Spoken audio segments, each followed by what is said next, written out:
Good morning. Class 11th के लिए जो वीडियो पहला पढ़ा है उसमें यूनिट डायमेंशन शुरू किए थे और उसमें आपको fundamental unit, derive unit, physical supplementary unit बता दिए थे, फिजिकल क्वांटिटी भी बता दिए थे, 3 तरह का होता है, और यूनिट भी बता दिए थे। फंडामेंटल और सप्लीमेंट्री तो क्लियर हो गया था। डिराइव यूनिट का चार्ट देख सकते हैं, इस तरह का चार्ट बनाए हुए थे और बोले थे 2-3 पेज में बना लीजिएगा और इसको भरते चले जाएंगे। ये 12 के लास्ट चैप्टर तक चलता रहेगा। ओके, तो उस दिन हम फोर्स तक बताए थे। आप वीडियो 1 देख सकते हैं एक बार, जो लोग नहीं देखे हैं। और लिंक जो है इस वीडियो के डिस्क्रिप्शन में डाला रहेगा फर्स्ट वीडियो का, या फिर प्ले लिस्ट में जाकर के आप देख सकते हैं।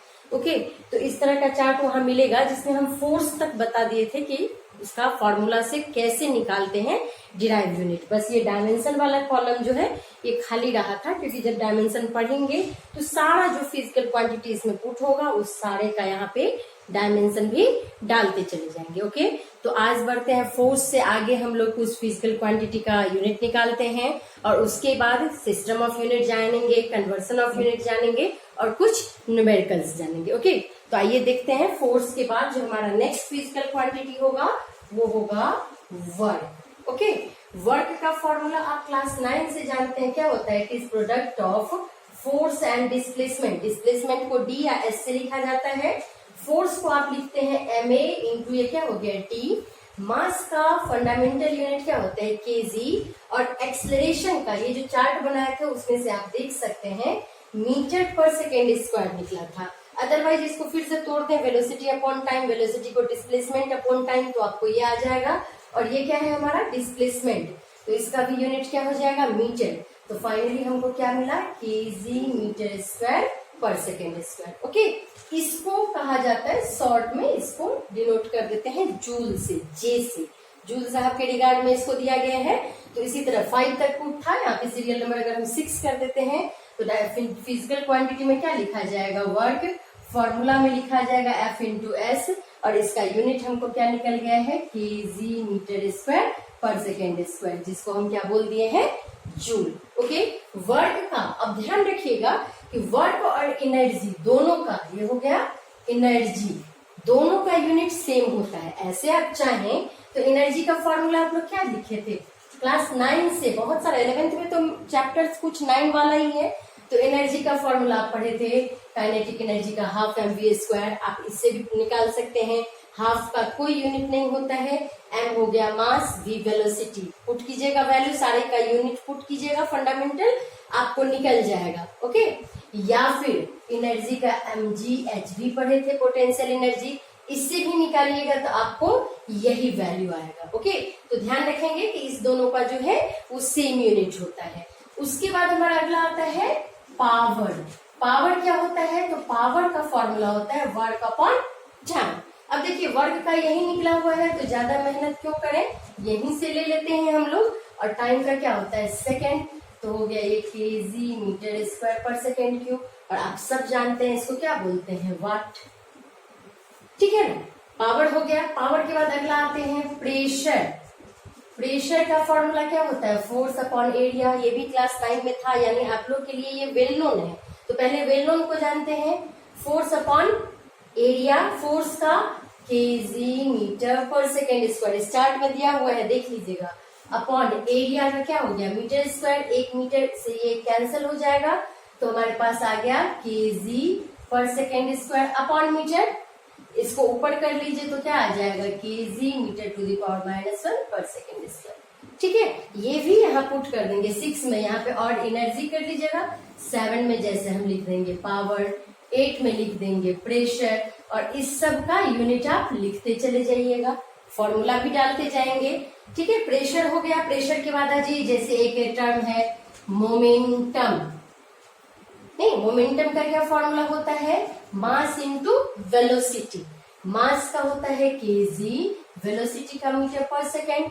तो ओवरऑल इसका क्या आ गया? केजी मीटर पर सेकेंड। ये भी डाल देंगे।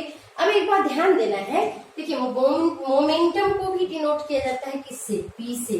प्रेशर को भी डिनोट किया जाता है पी से, और पावर को भी डिनोट किया जाता है पी से। तो कहीं कहीं जहां हम लोग यूज करते हैं इसका शॉर्ट डिनोशन, तो जरूरी होता है कि वो क्या बताते हैं वहां लिख देना। जैसे पी से मोमेंटम को डिनोट कर दिए तो वहां वेयर पी इज मोमेंटम ऐसे लिख देना ज्यादा बेहतर होता है। तीनों पी है लेकिन तीनों का यूनिट देखिए अलग आ गया, उसी तरह डायमेंशन भी अलग आएगा। ओके, इसके बाद कुछ एक्स्ट्रा जो आप नहीं जान रहे हैं उसको देखें, स्टार्ट कर देते हैं। अब ये बताया है, ये न्यू हो गया, ये न्यू है, ये न्यू है। अब एक स्टार्ट जैसे सरफेस टेंशन, ये मिल जाएगा आपको बुक में, ठीक है। सरफेस टेंशन होता है फोर्स अपॉन लेंथ, ये आप लोग निकाल सकते हैं, देखिएगा निकाल के क्या आता है। ओके, फिर नेक्स्ट जैसे आता है गैस कांस्टेंट, गैस कांस्टेंट, ठीक है। तो गैस कांस्टेंट के लिए हमको फॉर्मूला पता होना चाहिए। फॉर्मूला क्या, तो ideal gas equation PV equal to NRT, ठीक है। पी यहाँ पे क्या होता है, तो पी होता है प्रेशर, वी होता है volume, N number of mole, R gas constant और टी गैस कांस्टेंट हो गया ये, और टी हो गया टेम्परेचर, टाइम नहीं, ये गौर कीजिएगा। कैपिटल टी जनरली फिजिक्स में टेम्परेचर होता है और स्मॉल टी रहेगा तो टाइम होगा, जैसे यहाँ पावर के लिए देखिए, ठीक है, टाइम नहीं है यहाँ। ओके, तो गैस कांस्टेंट हो गया। गैस कांस्टेंट को निकालने के लिए हमारे पास equation PV is equal to NRT, जहां से मुझे आर का निकालना है, तो आर के लिए क्या हो जाएगा, PV upon N T. Okay, P pressure है, देखिए प्रेशर को क्या लिख सकते हैं, फोर्स अपॉन एरिया, और वॉल्यूम को एरिया इनटू हाइट लिख सकते हैं, ठीक है। अपॉन एन टी रहने देते हैं, एरिया कट गया, तो इससे मुझे थोड़ा सा इजी हो गया कैलकुलेशन। फोर्स का हुआ केजी मीटर पर सेकेंड स्क्वायर, हाइट का हो गया metre, upon N number of mole है, यानी क्या है, अमाउंट ऑफ सब्सटेंस, तो इसका यूनिट क्या होता है MOL, और टी क्या है, टेम्परेचर, तो टेम्परेचर के लिए क्या पढ़े हुए हैं, केल्विन। ओके, तो इसको कैसे लिख सकते हैं, फिर इसको लिख सकते हैं केजी, यहां से आया 1 मीटर और 1 मीटर, मीटर स्क्वायर पर सेकेंड स्क्वायर पर मोल पर केल्विन। ओके, यहाँ तक कोई कंफ्यूजन नहीं होना चाहिए, इतना हम लोग निकालना सीख गए। इससे ध्यान दीजिएगा कि एक या दो पूछता ही है, इसलिए इसको ध्यान रखिएगा, इसको सॉल्व करना थोड़ा आना चाहिए आपको, ठीक है। इतना को आप लोग सारे को चार्ट में पुट कर लीजिएगा, उसके बाद भी कुछ यूनिट जो है वो हम लोग पहले सॉल्व कर लेते हैं, उसके बाद आएंगे कन्वर्शन ऑफ यूनिट में, सिस्टम ऑफ यूनिट में, और आज कुछ न्यूमेरिकल सॉल्व करना सीखेंगे। जैसे एक और नेक्स्ट देख लेते हैं, एक थोड़ा सा टफ हम लोग बस देख लेते हैं पहले, उसके बाद आगे इसको करते हैं। जैसे ग्रेविटेशनल कांस्टेंट, ग्रेविटेशनल कांस्टेंट ये भी क्लास 9 में था, आप जानते हैं, वी नो दैट, क्या जानते हैं हम, F is equal to GM1M2 upon R square, ठीक है। यहां से इसी G का निकालना है हमको, क्या होगा unit, FR square upon M1M2 formula हो जाएगा।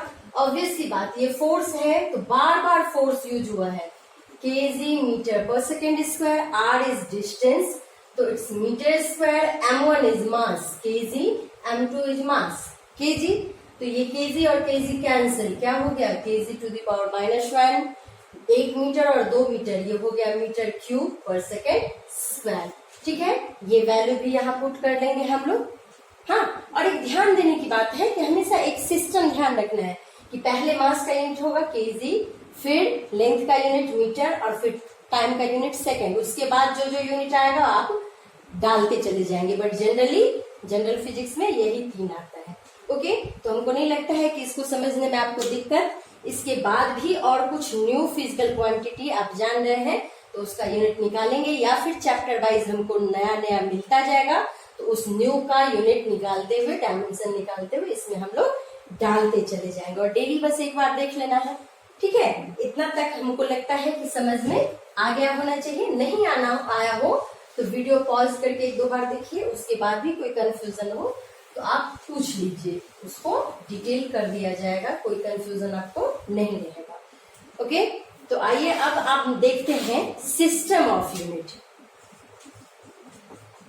सिस्टम ऑफ यूनिट, ठीक है। फर्स्ट सबसे ओल्डेस्ट है एक तरह से, फॉरेन राइटर के बुक में देखिएगा FPS सिस्टम, ठीक है। उसके बाद CGS system, third MKS system, ठीक। बहुत सारा बुक फोर्थ में लिखता है, बट फोर्थ में नहीं होगा, और इसमें SI यूनिट कर देते हैं, ठीक। क्यों ऐसा किए हैं ये हम आगे समझाते हैं, पहले इसको देखिए। फॉरेन राइटर के बुक में जनरली आपको मिलेगा पहला FPS system, full form foot pond second system.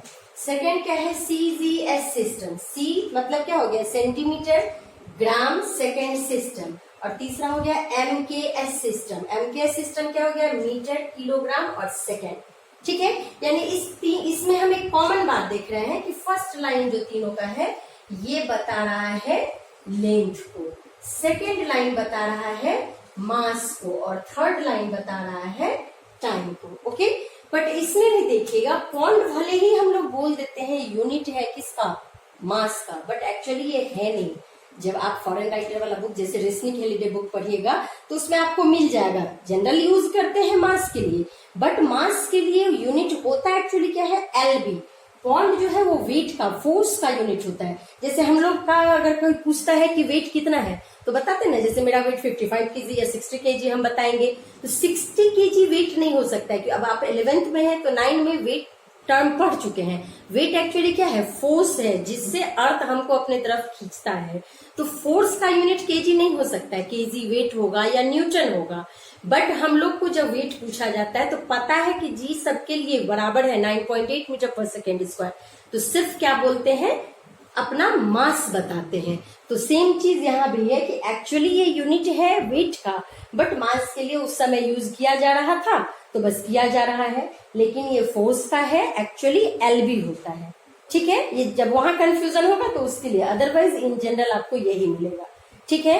तो इसमें एक बात क्या देखें कि तीनों सिस्टम में फर्स्ट जो बता रहा है डिनोशन वो लेंथ का मेजरमेंट बता रहा है, सेकेंड जो है वो मास को बता रहा है, और थर्ड जो है वो टाइम को बता रहा है, ठीक। अब आते हैं कि ये SI क्या है, क्यों इसको हम फोर्थ में नहीं डाल के थर्ड के और में डाले हैं। तो SI सिस्टम में जो फंडामेंटल 7 यूनिट पढ़े थे उस सातों को इंक्लूड किया गया है। इंटरनेशनल सिस्टम, इसका लैटिन नाम है सिस्टमा इंटरनेशनल, जिसका मतलब होता है इंटरनेशनल सिस्टम। इसमें बस इस 3 को ही नहीं, सातों को लिया गया है। कौन सा 7, जो फंडामेंटल में 7 रटे थे।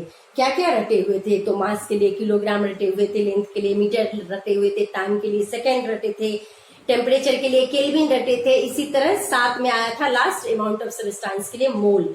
तो ये जो 7 यूनिट रटे थे, इस सातों को हम SI सिस्टम में रखा गया है, ठीक है। तो इसलिए ये और नहीं हुआ, ये इसका वाइड फॉर्म हुआ। फॉर एग्जाम्पल इसका सिंपल सा एक एग्जाम्पल देते हैं कि सपोज एक बिल्डिंग है, एक बिल्डिंग में 7 रूम है, ठीक है। तो पूरा रूम 7 है, लेकिन कोई एक रेंटर 3 रूम का लिया हुआ है फ्लैट रेंट पे, तो 3 रूम भी तो उस बिल्डिंग में ही है, लेकिन वो फ्लैट सेपरेट लिया हुआ है, तो वो हो गया MKS सिस्टम। और जब पूरा बिल्डिंग को इंक्लूड कर देते हैं कि जब उस 3 रूम से नहीं हो रहा तो पूरे बिल्डिंग को हम ले लेते हैं, तो वो सातों क्या किसमें आ गया है, SI यूनिट में, ओके। तो इसलिए इसमें कंफ्यूज नहीं होना है, इसी तरह हमको याद रखना है।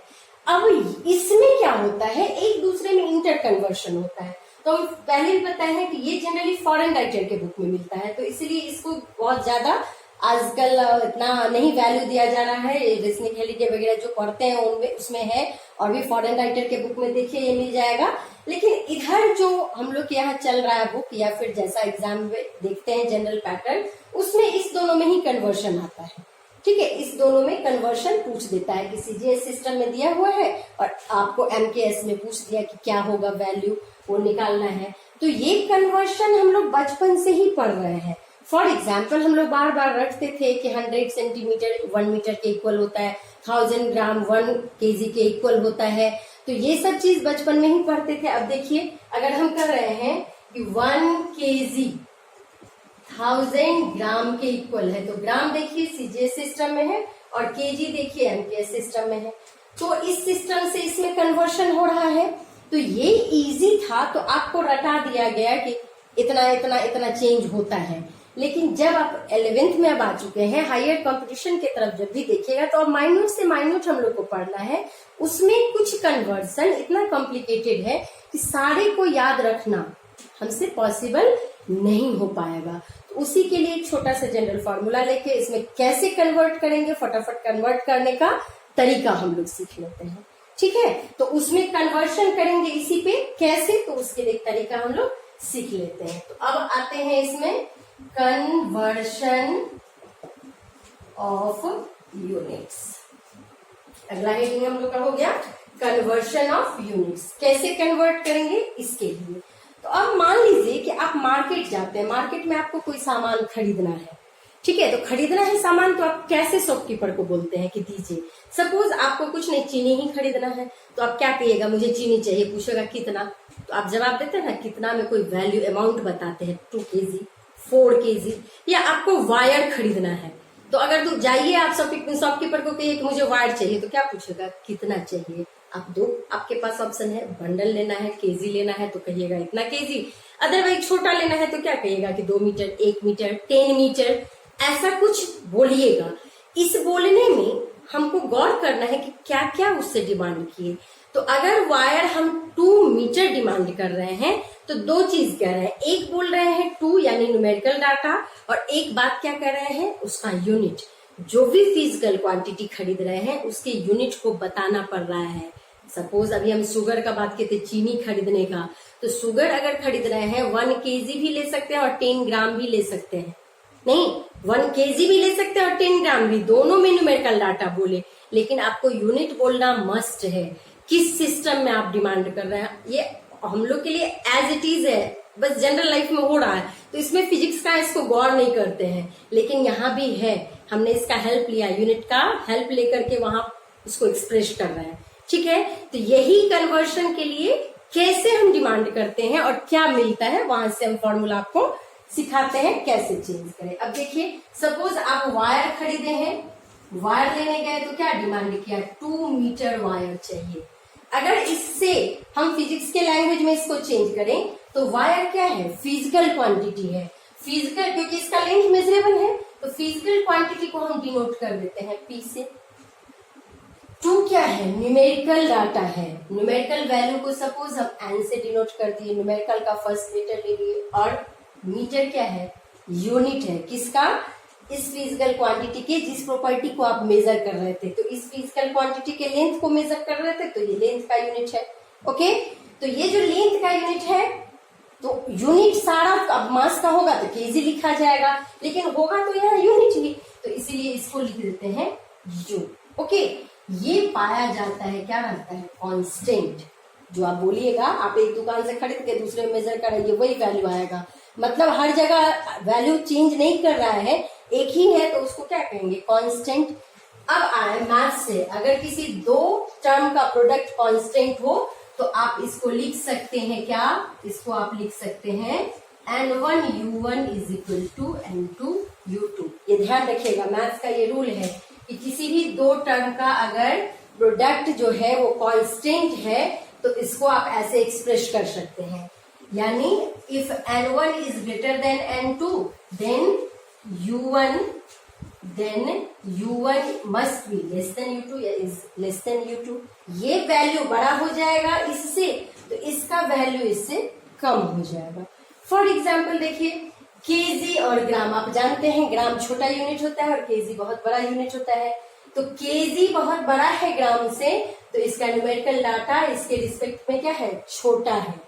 ये बड़ा है इससे, तो ये छोटा है इससे, नहीं, दोनों का प्रोडक्ट कांस्टेंट। जैसे एक और एग्जांपल में आ जाइए, यहीं पे एक एग्जांपल और हम बता देते हैं, जैसे 30, 2 into 15 भी होता है 30, और 3 into 10 भी होता है 30, नहीं, तो देखिए 2 से बड़ा है 3, तो 15 से छोटा हो गया 10, लेकिन दोनों का प्रोडक्ट 30 ही आ रहा है, तो ये 30 कांस्टेंट है, और इस दोनों को लिखने का कई तरीका है, N3 U3 भी लिखा जा सकता है, ऐसा नहीं है कि नहीं लिखा जा सकता है, बट हम लोग को इतने से काम चल जाएगा। तो ये फॉर्मूला को हम बेस फॉर्मूला मान करके अब कन्वर्शन ऑफ यूनिट करेंगे। तो कैसे कन्वर्शन ऑफ यूनिट करेंगे, तो इस फॉर्मूला का अप्लाई जरा सा यहाँ देख लीजिए। ठीक है, यहाँ क्वेश्चन दे देते हैं, कन्वर्ट 1 न्यूटन इंटू डाइन। ठीक है, क्वेश्चन हमारा हो गया कन्वर्ट 1 न्यूटन इंटू डाइन। अब इसका आंसर मुझे करना है, तो सबसे पहले आंसर में आप जान लीजिए न्यूटन क्या है, एसआई यूनिट ऑफ फोर्स, और डाइन क्या है, सीजीएस यूनिट ऑफ फोर्स। ये हमको याद रखना है। ठीक है, ऐसे आप 9 में ये चीज पढ़ चुके हैं, याद होना चाहिए, बट अगर नहीं याद है तो कोई दिक्कत नहीं है, इसको अब ब्रेन में बैठा है, क्योंकि 9 में बच्चे उतना सीरियस नहीं रहते हैं, तो ये सब थोड़ा बहुत प्रॉब्लम होता है। ठीक है, तो अब हम कैसे सॉल्व करेंगे, तो देखिए सॉल्व करेंगे क्या, गिवन 1 न्यूटन दिया हुआ है, यानी एक सिस्टम में हमको वैल्यू दिया हुआ है, दूसरे सिस्टम में हमको चेंज करना है, एसआई में वैल्यू दिया हुआ है, सीजीएस में चेंज करना है। तो इस फॉर्मूला का यूज करेंगे, N1 U1 equal to 1 Newton मुझे दिया हुआ है। ठीक है, न्यूटन का वैल्यू लिख लेंगे 1, और न्यूटन क्या होता है, केजी मीटर पर सेकेंड स्क्वायर। याद रहेगा न्यूटन क्या होता है, केजी मीटर पर सेकेंड स्क्वायर। ठीक है, आपको निकालना क्या है, N2 क्या है। अब आया U2, तो U2 क्या दिया हुआ था, डाइन। ठीक, अब डाइन को क्या लिखेंगे सीजीएस में, तो ध्यान रखिए, यहाँ आइए, जब भी कन्वर्शन करना है, जो भी फॉर्मूला हमको मिला, फॉर्मूला हम किसको कर रहे हैं, इसको कर रहे हैं फॉर्मूला, जो भी हमको फॉर्मूला मिला यूनिट का, उसमें कुछ नहीं करना, बस प्लेस इंटरचेंज करना है। अगर हमको एमकेएस से सीजीएस में चेंज करना है, एमकेएस से सीजीएस में चेंज करना है, तो कुछ भी नहीं करेंगे, फॉर्मूला में किलोग्राम की जगह ग्राम लिखेंगे, सेकंड की जगह सेकंड लिखेंगे, मीटर की जगह सेंटीमीटर लिखेंगे। ठीक, अगर उल्टा सीजीएस से एमकेएस में कन्वर्ट करना है, ग्राम की जगह किलोग्राम लिखेंगे, सेकंड की जगह सेकंड लिखेंगे, सेंटीमीटर की जगह मीटर लिखेंगे, पावर जो का त्यों। तो यहाँ पे क्या करना है, एसआई से यानी एमकेएस से सीजीएस में कन्वर्ट करना है, तो केजी की जगह क्या हो जाएगा, ग्राम। ओके, मीटर की जगह सेंटीमीटर, और सेकंड की जगह सेकंड। पावर बस वही, पावर जो का त्यों, पावर में कोई भी अंतर नहीं कर रहा है। ठीक है, तो मुझे N1 U1 मिल गया 1 केजी मीटर पर सेकेंड स्क्वायर, N2 निकालना है, U2 हो गया gram centimetre per second square. So N2 is equal to क्या होगा, N1 U1 अपॉन U2। ठीक है, ये वैल्यू अब इसमें पुट करते हैं, तो 1 केजी मीटर पर सेकेंड स्क्वायर अपॉन U2 का वैल्यू डालें, ग्राम सेंटीमीटर पर सेकेंड स्क्वायर। ये पर सेकेंड स्क्वायर तो कट गया, अब वैल्यू पुट कीजिए 1 इंटू 1000 ग्राम, और मीटर क्या होता है 100 centimetre upon gram into centimetre, centimetre centimetre, gram और ग्राम कट गया, तो कितना मेरे पास जीरो आ रहा है, देखिए 1 2 3 4 5 इंटू 10 टू द पावर 5। ठीक है, हेंस N2 मेरा क्या आ गया 10 टू द पावर 5। आप 1 लिखिए नहीं लिखिए कोई फर्क नहीं पड़ रहा है। ठीक है, इस कैलकुलेशन को जरा सा यहाँ देख लेते हैं। ठीक है, मुझे N2 का वैल्यू मिल गया कितना 10 टू द पावर 5, ये जस्ट N2 का वैल्यू आया है। अब आते हैं कि एक्चुअली करना क्या था, तो एक्चुअली करना था कन्वर्ट 1 न्यूटन इंटू डाइन। तो 1 न्यूटन मेरा कितना था N1 U1, N2 का वैल्यू आ गया 10 टू द पावर 5, और U2 मेरे पास जो था वो क्या था, देखिए U2 क्या था, डाइन, लिख दिए डाइन। ठीक, तो हमारा कन्वर्शन आ गया, 1 न्यूटन का वैल्यू कितना होता है 10 टू द पावर 5 डाइन। ठीक है, ये 1 मार्क्स में भी जब तक पूछ देता है, और ये तो एकदम बेसिकली हम लोग को ध्यान रखना है। ठीक है, यहाँ तक रहने देते हैं। Thank you.